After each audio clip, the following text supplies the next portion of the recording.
নমস্কাৰ বন্ধু বান্ধৱীসকল, পুনৰ আপোনালোকৰ ওচৰলৈ আহিছোঁ।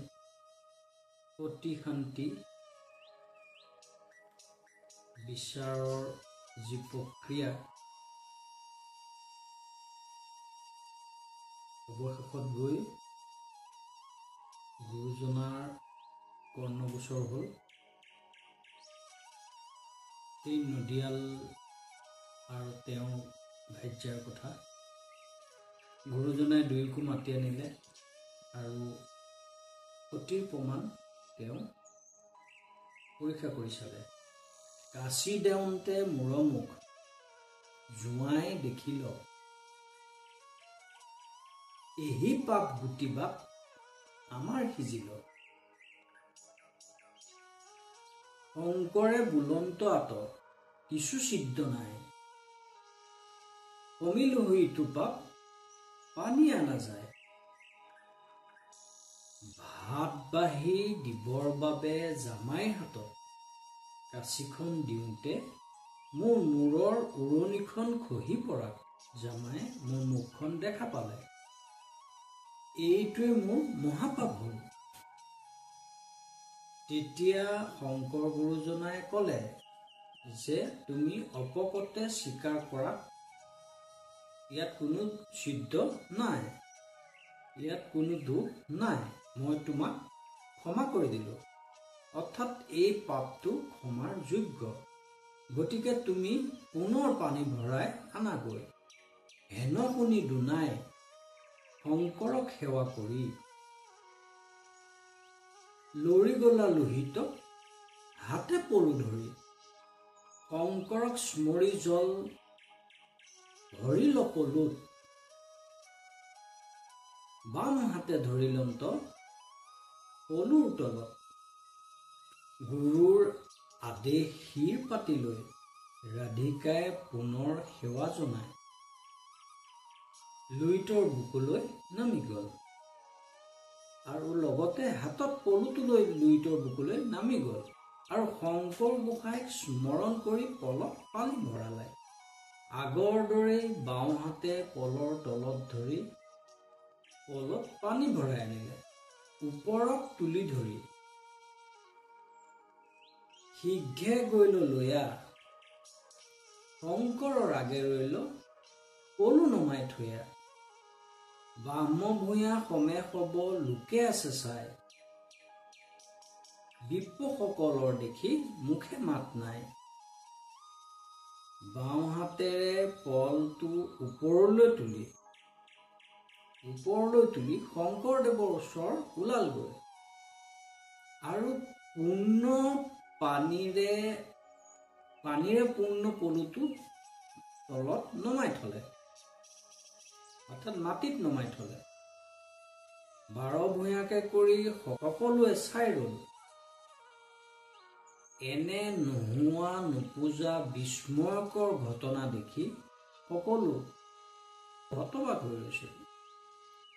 মাছমৰীয়াৰ যি, অৰ্থাৎ মাছমৰীয়াৰে পত্নী ৰাধিকাৰ দ্বাৰা অসাধাৰণ কাৰ্য সম্পন্ন কৰা দেখি 12 ভূঞা সমন্বিতে ব্ৰাহ্মণসকলে দেখি তেওঁলোকৰ মুখত মাত বোল নোহোৱা হ'ল। তেতিয়া শংকৰদেৱে ক'লে যে অন্তৰ্যধে শান্তি শক্তি পোৱা হ'ল, অৰ্থাৎ নিম্ন জাতি বুলি অভিহিত হোৱা লোকতহে শান্তি শক্তি পোৱা গ'ল। গতিকে ব্ৰাহ্মণ হ'ব ব্ৰহ্মতেজ, কলিত হৰণ হ'ব। শংকৰে বুলন্ত সোণ, ৰাধিকা সুন্দৰী, এক পলু মৃত্তিকাত দিয়া পলু ভৰি। এহি শুনি ৰাধিকাই হাতে কোৰ ধৰি খান্দিয়া মৃত্তিকা ছয় লৈলা পলু ভৰি। পলত ভৰাই জানৰ মুখত পানী দিয়া হ'ল।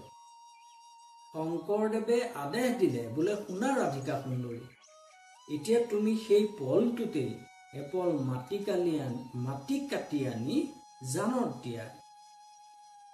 গুৰুৰ নিৰ্দেশত ৰাধিকাই লগে লগে কোৰলৈ মাটি কাটি পলুটো ভৰাই আনিলে। আজ্ঞাশিৰে ধৰিয়া জানত মাতি দিল। পেলাইলা মাত্ৰকে জান তেখনে নবৈল।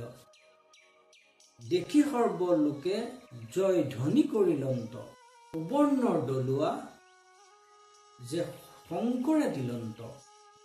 গুৰুৰ অনুমতি অনুসৰি ৰাধিকাই পলত কোৰেৰে মাটি ভৰাই সেই জানটোত পেলাই দিলে। আৰু জানত মাটি পেলাই দিয়াৰ লগে লগে জানৰ সুঁতিটো বন্ধ হৈ পৰিল। লগে লগে সকলোৱে জয়ধ্বনি দিলে। আৰু শংকৰদেৱে তেওঁৰ পাৰদৰ্শিতাত সন্তুষ্ট হৈ তেওঁক সোণৰ দলুৱা অৰ্থাৎ অলংকাৰ আদি দান দিয়ে। দুই খাৰু আনি দিলা গুৰু ৰজতৰ। দিলন্ত শংকৰে পাছে ৰাধিকাক বৰ। পুৰ ঊৰ্ধ্ব পুৰুষ আছিল যত মান। পাছক লাগীয়া বংশ হৈ জীৱাজন। সোণ ৰূপৰ বিভিন্ন অলংকাৰ প্ৰদান কৰি শংকৰদেৱে ৰাধিকাক বৰ দিলে অৰ্থাৎ আশীৰ্বাদ দিলে যে তোমাৰ উপৰি যিমান বংশ আছে আৰু তোমাৰ পাছৰ যিমান বংশ হ'ব, নাহিকে পুৰুষ চিহ্ন নুপুংসক নয়। দুই হান্তৰো জানিবা তেহনৈ নাহি কয়। শংকৰৰ পাশে নিয়া বাস সাজি দিলা। ৰাধিকাৰ সবংশকে তহিতে আনিলা। তোমালোক দুয়ো আৰু তোমালোকৰ বংশত কোনো পুৰুষত্বহীন হৈ জন্ম নাপাব। এইদৰে গুৰুৱে আশীৰ্বাদ দিলে। জান বন্ধাৰ পিছত শংকৰদেৱে ৰাধিকা সতী তেওঁ ওচৰতেই বাসা সাজি সবংশে ৰাখিলে। শংকৰ গুৰুৱে তেতিয়াই নাৰীৰ প্ৰকৃত মৰ্যাদা সঠিকভাৱে প্ৰতিষ্ঠা কৰিছিল। যেতিয়া শান্তি সতী বিচৰা হৈছিল, তেতিয়া নদীৰ পাৰলৈ বুলি নদিয়াল আৰু তেওঁৰ ভাৰ্যা গৈ থাকোঁতে তেওঁলোকে শান্তি সতী বিচাৰি থকাৰ খবৰটো পাই ভাৰ্যাই স্বামীক ক'লে যে শংকৰ গুমুষ্ঠাই শান্তি সতী মোৰ বাহিৰেনো আৰু কাক পাব। এই কথা শুনি স্বামীয়ে কটু বাক্য কৰি তৰ্কাতৰ্কি কৰি থকাত এজন দূতে শুনি শংকৰদেৱক এই খবৰটো জনালে। এই খবৰটো পাই এই নদিয়াল স্বামী স্ত্ৰীক আনিবৰ কাৰণে শংকৰদেৱে হৰিপুৰক পঠিয়ালে। শংকৰৰ আদেশ মতে দুয়ো আহি শংকৰদেৱক প্ৰণাম জনালে। তাই কেনে সতী তাৰ প্ৰমাণ দেখাবৰ কাৰণে শংকৰদেৱে নদিয়ালীক বুজাই ক'লে অৰ্থাৎ ৰাধিকাক ক'লে। সেই নদিয়ালজনৰ ভাৰ্যা আছিল ৰাধিকা। আৰু ৰাধিকাই শুনি মান্তি হ'ল। হাতত পল লৈ ৰাধিকাই শংকৰদেৱক প্ৰণাম জনাই মহা আনন্দৰে ব্ৰহ্মপুত্ৰ নদীৰ পৰা বাওঁ হাতেৰে পলৰ মুখত ধৰি পানী ভৰাই কান্ধত তুলি লৈ আহি শংকৰদেৱৰ ওচৰত মাটিত নমাই থলে। দেখা গ'ল যে পলত পানী 4 আঙুল কম।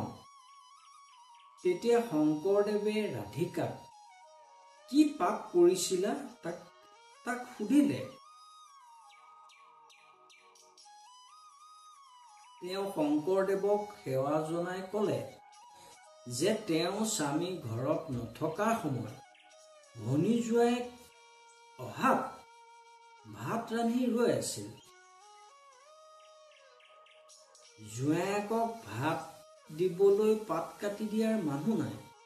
পাত কাটিবলৈ জোঁৱায়েকক কাঁচিখন দিওঁতে তাইৰ মুখখন জোঁৱায়েকে দেখা পালে। সেইটোৱেই তাইৰ মহাপাপ। এই কথা শুনি তাত একো ছিদ্ৰ নাই। তাত তেওঁ ক্ষমা কৰিছে বুলি কৈ পুনৰ পলত পানী আনিবলৈ ক'লে। হাতত পল লৈ শংকৰদেৱক পুনৰ সেৱা জনায়। ৰাধিকা গৈ শংকৰদেৱক স্মৰণ কৰি আগৰ দৰে পানী ভৰাই লৈ আহি পালেহি। শংকৰ গুৰুৰ আগত পূৰ্ণ পানীৰ পলটো নমাই থলে। 12 ভূঞা সমন্বিতে ব্ৰাহ্মণসকলে দেখি তেওঁলোকৰ মুখত মাত বোল নোহোৱা হ'ল। তেতিয়া শংকৰদেৱে ক'লে যে অন্তজতহে শান্তি সতি পোৱা গ'ল। গতিকে ব্ৰাহ্মণ খবৰ ব্ৰহ্মতেজ কলিত হৰণ হ'ব। তেতিয়া এপল মাটি আনি ৰাধিকাক জানৰ মুখত দিবলৈ শংকৰদেৱে ক'লে। সেইমতেই ৰাধিকাই কামটো কৰাত জানৰ পানী বৈ থকা জানৰ পানীটো বন্ধ হ'ল। এই সম্পূৰ্ণ ঘটনাটো সকলোৱে দেখি জয়ধ্বনি দিলে। তেতিয়াৰ পৰাই সেই জানৰ নাম শান্তিজান হ'ল। এই মহৎ কাম সমাধান কৰি দিয়াত সকলোৱে শংকৰদেৱক আশীৰ্বাদ দি জয়ধ্বনি কৰিলে আৰু ক'লে যে চন্দ্ৰ দিবাকৰ থাকে মানে নাম ল'ব শংকৰদেৱৰ। সকলোৱে নাম ল'ব শংকৰদেৱৰ।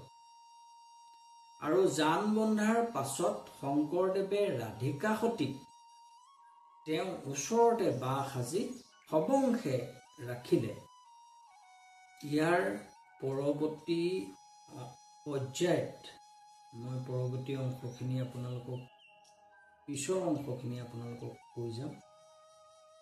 তাৰ আগতে শেষ কৰাৰ আগতে মই আপোনালোকক মাধৱদেৱ গুৰুৰ তেখেতে নামঘোষাত লিখি থৈ যোৱা এফাকি অমৃত বাণী শুনাব বিচাৰিছোঁ। হে কৃষ্ণ তুমি মাত্ৰ চৈতন্য স্বৰূপ নিত্য, সত্য শুদ্ধ জ্ঞান অখণ্ডিত, আওৰ যতকৈতো তোমাৰ বিনোদ ৰূপ, চৰাচৰ মায়াৰ কল্পিত। এই জগতত যিমান বস্তু আছে সকলো অস্থায়ী, কেৱল মাত্ৰ তুমি স্থায়ী। আত্মাৰূপে জগতত চেতন দেউতা তুমিয়ে। তুমিয়ে সত্য, তুমিয়ে পবিত্ৰ, তুমিয়ে জ্ঞান, তুমিয়ে অখণ্ডনীয়। ইয়াৰ বাহিৰে মায়াৰে আৱৰি থকা জগতত সকলো তোমাৰ লীলা। নমস্কাৰ। মই আজিলৈ আপোনালোকৰ পৰা বিদায় মাগিছোঁ। পিছত লগ পোৱাৰ আশাৰে ধন্যবাদ।